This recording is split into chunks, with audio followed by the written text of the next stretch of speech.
are going to fix this thing. Guys, welcome back to the channel.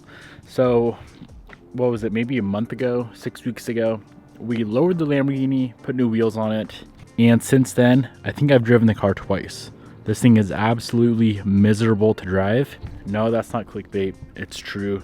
It's terrible because the springs I put on this car are no good, they're trash, and here's why. The first problem is it lowered the front 1.5 inches more than it should have, so it rubs and scrapes on everything. And second problem is the front springs are loose on the strut, so anytime you hit a bump, even go over a little pebble, it feels like it just clunks around in the front, and it is obnoxious, undrivable, and if you do decide to drive it, very annoying to drive. So let's fix that.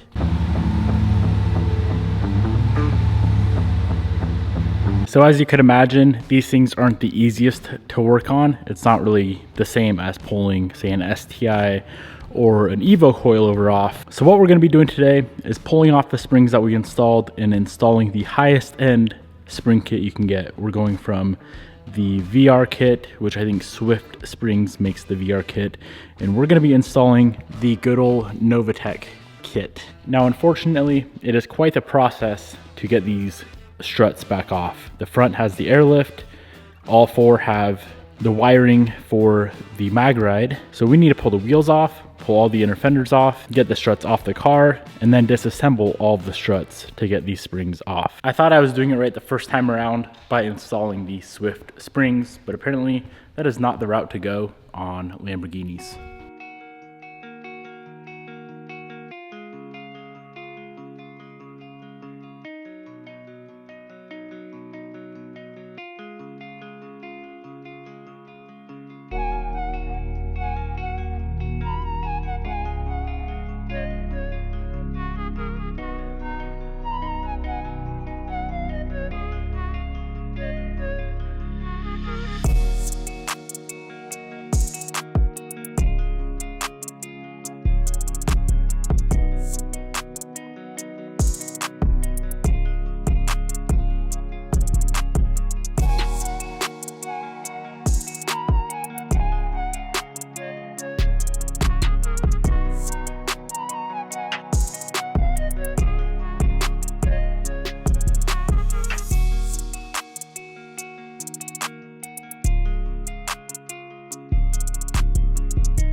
One hour later, we got all the struts off the car.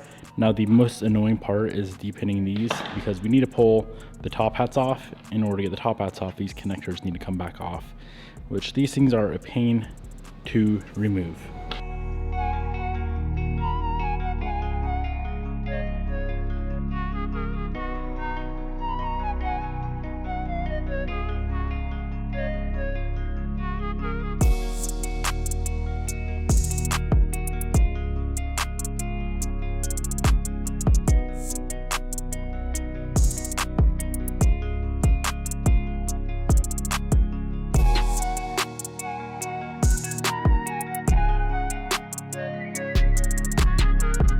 Okay, we are moving right along. All of these springs are now removed. Let's go ahead and open up the new kit and see the difference between our Swift springs and the Novatech springs.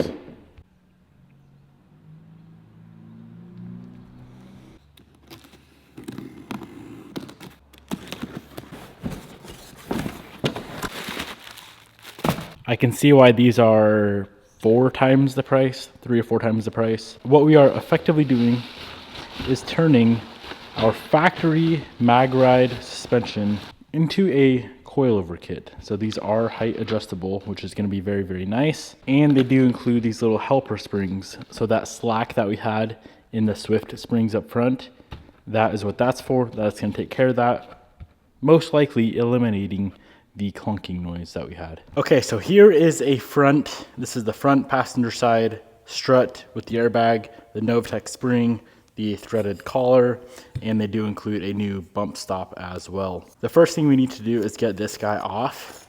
In order to get this off, this guy has to come off. To get that off, we're just gonna grab a little punch, put it right on the edge here.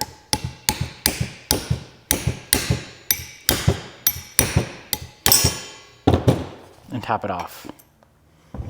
Now this lower OEM spring mount can come off, and the new Novatech threaded one can go on. Let's go ahead and thread this collar all the way down. If you thread this all the way down, you don't need a spring compressor to get this reassembled, which is super nice. Goes fairly quick without needing a spring compressor. Before we put the sleeve on, this lower snap ring, we're gonna put that in place. Make sure it's clipped in like it should be. Now the Novatech lower threaded sleeve goes on. Now we can get the factory little dust shield back on. All right, from here, we're gonna put on the new bump stop, and now the spring goes on. From here, we're gonna put the bag, the front airlift bag, back on the strut. Gotta pass that wiring through the hole. With the bag on, put on your shaft holder tool. I'm using the one they include in the kit. I am going to apply some red Loctite for this upper shock mount. This is what threads onto the shock shaft. And of course, we do not want that guy coming loose. This torques to 26 foot-pounds. Now, I'm not really sure how to measure that torque. So what I'm gonna do is just tighten it.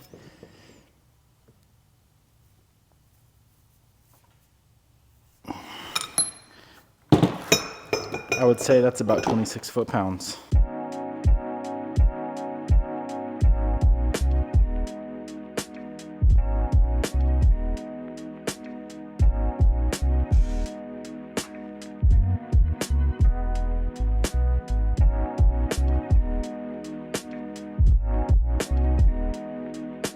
So other than the wiring connector, this strut assembly is now complete. We do need to set the height, and they do have a recommended preload set. So we're gonna be measuring from the center of that hole there to where the spring seats, and they recommend 330 to 345 millimeters. Of course, it is adjustable. I'm gonna start out at the 330 mark and see where that leaves us as far as ride height goes.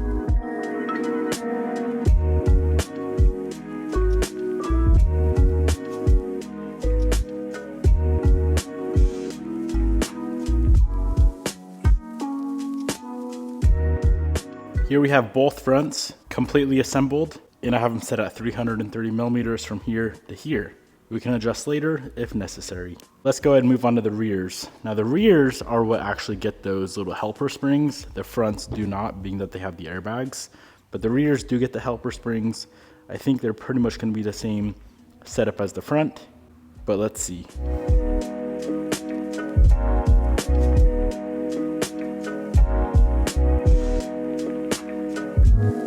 The rears have a recommended range of 100 to 120 millimeters from there to there. I'm gonna start just like the front at the lower setting, and if we need, we can adjust from there. All of these springs are installed, wiring connectors are back on. Let's get these guys on the car. I'm gonna leave the inner fenders out to start. I'm just gonna put these on the car, get everything tightened up, put the wheels on, go for a drive, make sure that clunking is gone, and then from there we can mess with the height of the suspension.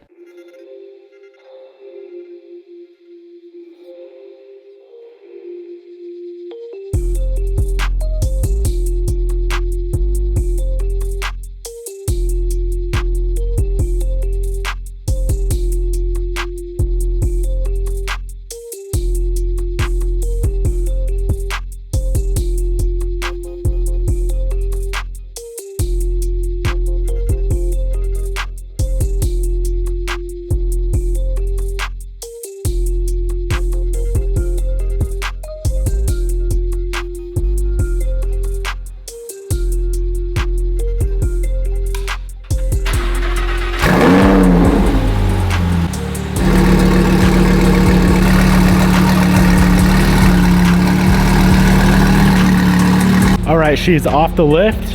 First thing I noticed, it is not completely slammed in the front like it was before. That's actually a proper height. So the rear appears that it's the same as it was with the old springs. The front is how it should be. That looks drivable.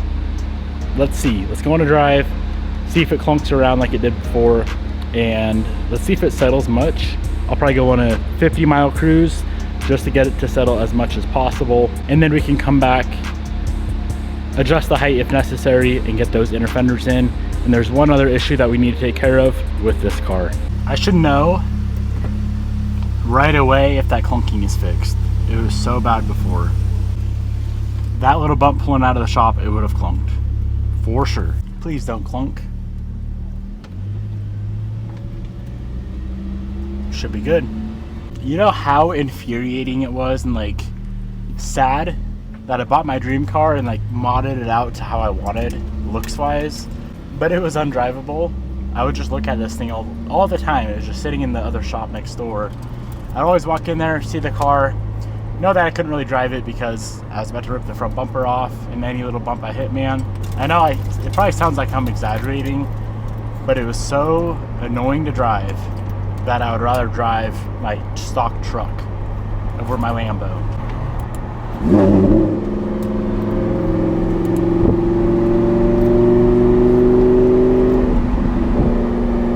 Ah, yes.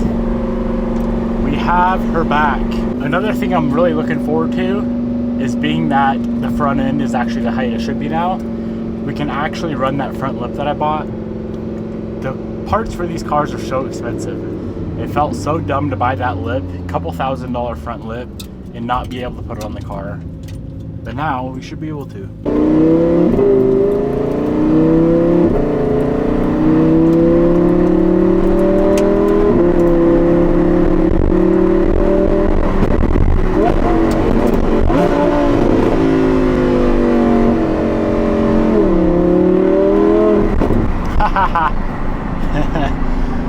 Heck yes. Let's go. The Lambro is back.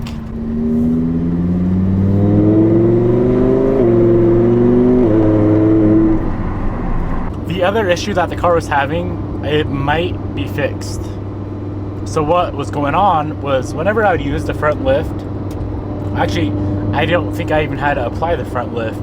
I would get a front lift error code because those front lift sensors were out of their normal range. So if you buy something called Ghost Links, you can fix that. But it appears now that the front end is probably sitting a good inch and a half higher, that issue may very well be resolved. So I don't have to mess with the Ghost Links at all. All right, my friends, all of the issues are resolved, which is what I was expecting with a very, very high-end set of springs.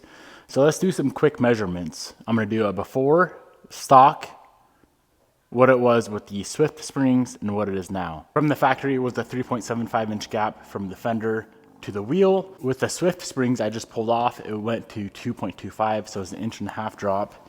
And now it's at 3 inches exactly. So actually raised it 3/4 of an inch from the old springs, which is what we needed. And then the rear factory was 5 inches. With the Swift springs, it was 4 inches, and now we're at 3.5 inches. So what these springs did is it leveled the car out from the factory. They sit a lot higher in the back than they do in the front. So it dropped it more in the back than it did in the front. Now it's even. Front and rear, very, very similar gaps from the wheel to the fender. Point being, when you guys get your Lambo, when you get a Huracan, just order the best springs possible right off the bat. Go ahead and get the Novatech springs. This may sound like a sponsored ad because I'm that excited with this kit, but it's not a sponsored ad. I love these springs. They ride great. The car looks a million times better not being slammed in the front and high in the rear. And of course, all of our clunking is gone. And if you guys forgot, we do have adjustability. If we wanted to, we could raise it just in the back or in the front or all around because they are adjustable. Alrighty, I'm gonna get this thing back on the lift, get our inner fenders back in. The Ghost Links that I bought, I'm not gonna put in yet just in case if I don't need them. Might as well not install them. That would be a fairly easy install later on. We should know within a few hundred miles whether or not it's gonna have that issue. Well, really, we should know within a mile or two, and we didn't have any issues so far, so we should be good.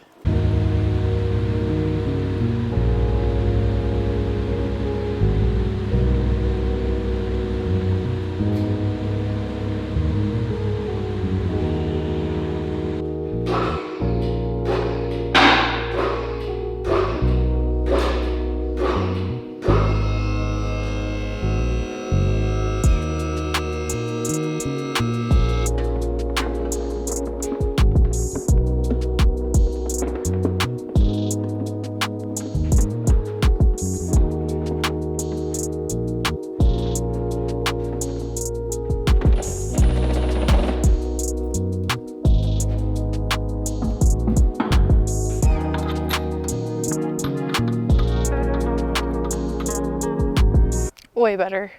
It's more even looking.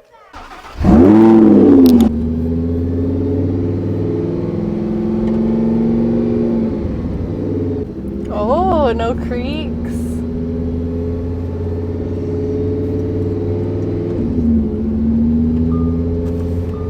It doesn't feel like a pile anymore. Does that mean to say? So it lifted it a little bit too in the front? 3/4 inch. Okay. Actually rides really nice now. It's so much better. Yeah. Rides like This, you scraped always going on this turn right here.